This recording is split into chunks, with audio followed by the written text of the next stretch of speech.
Habari za mwisho tunazopokea moja kwa moja kutoka Jangwani. Uongozi wa Young African Sports Club umetangaza rasmi kumfuta kazi kocha mkuu wa timu ya kwanza, Pedro Gonçalves. Hatua hiyo imekuja baada ya msururu wa matokeo yasiyoridhisha, na sasa wanachama wanajiuliza, ni nini kimewafikisha Yanga hapa?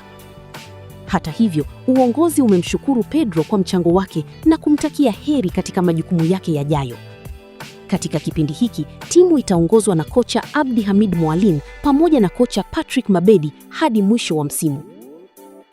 Je, uamuzi huu umekuja kwa wakati muafaka au ulichelewa?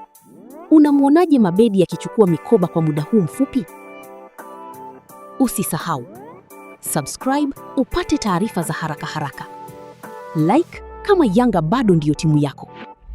Comment, maoni yako yanaheshimika.